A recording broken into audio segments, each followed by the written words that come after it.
नमस्कार, मैं शिवानी और आप सभी का स्वागत है हमारे चैनल सत्ता एक्सप्रेस में। तो आज हमारे साथ मौजूद हैं मनोज राय जी, जो कि केदारनाथ विधानसभा से विधायक हैं। तो मैं सबसे पहले मनोज राय जी का बहुत बहुत स्वागत करती हूं। धन्यवाद। मैं भी आपके चैनल सत्ता एक्सप्रेस को शुभकामनाएं देता हूं और बाबा केदारनाथ जी से प्रार्थना करता हूं कि आप पत्रकारिता के उच्चतम जो मापदंड हैं उन पर खरा उतरेंगे और देश और समाज की भलाई के लिए आप उसमें जो कुरीतियाँ हैं, भ्रष्टाचार है, उनको तो उजागर करेंगे, लेकिन समाज की जो ताकत है, हमारे देश की जो ताकत है, हम लोगों की जो ताकत है, उनको भी जनता के सामने लाएंगे। यानी पॉजिटिव और इन्वेस्टिगेटिव स्टोरीज़ का आप एक शानदार मिक्सचर होंगे और मैं आशा करता हूं कि आप जनता के दिलों में अपनी स्टोरीज़ के ज़रिए राज करेंगे। बहुत बहुत शुक्रिया सर। इसी के साथ हमें मीडिया लाइन से ही अगर हम ले लें तो आपने हमें पता चला कि आप विधानसभा से पहले आप जर्नलिस्ट भी रहे हैं काफ़ी अच्छे। सो आपने ये लाइन छोड़कर आपने एकदम इसमें आ गए हैं, तो उसके बारे में आप क्या कहना चाहेंगे? देखिए, मैं पहले अपने चुनाव से 20 दिन पहले तक के मैं पत्रकार था। मुझे अचानक टिकट दिया राष्ट्रीय पार्टी ने और मेरी विचारधारा उस तरफ थी।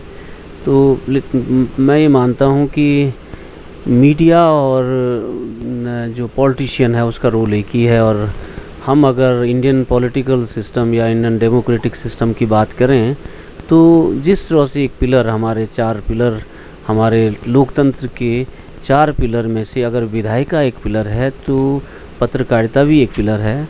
और हम सबको मिल कर के इस देश की बेहतरी के लिए काम करना है। मीडिया के रूप में मेरा जो रोल था वो इंडिपेंडेंट रोल था और उसमें हम समाज के वही जो मैं कह रहा हूँ अच्छे और जो ख़राब पक्ष थे उनको चुनौतीपूर्ण ढंग से हम सामने लाते थे, लेकिन उसमें हम इन्वॉल्व नहीं होते थे। लेकिन अब विधायक के रूप में हमको समाज के कामों में इन्वॉल्व होना पड़ता है।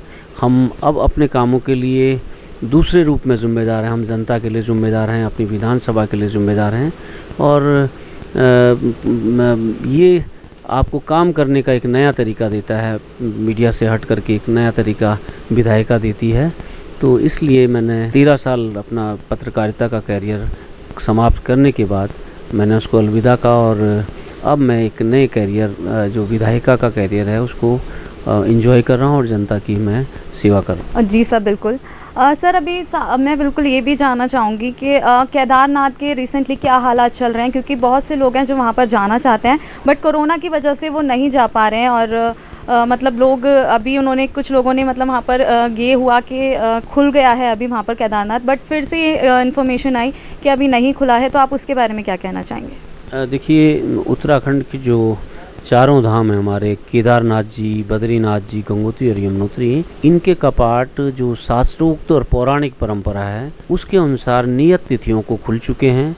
लेकिन अभी क्योंकि कोरोना का प्रकोप देश में चल रहा है, केवल जो पुजारी संप्रदाय है, जो पूजा, क्योंकि सदियों से, पीढ़ियों से इन 4 धामों की पूजा कभी बाधित नहीं हुई है।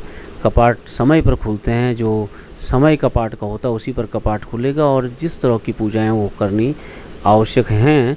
तो इसलिए सिर्फ वहाँ पर पूजा से संबंधित व्यक्ति, ब्राह्मण, पुजारी, रावल और तीर्थ पुरोहित संप्रदाय जो हकूकदारी हैं वो वहाँ पर भगवान की पूजा कर रहे हैं, सेवा कर रहे हैं।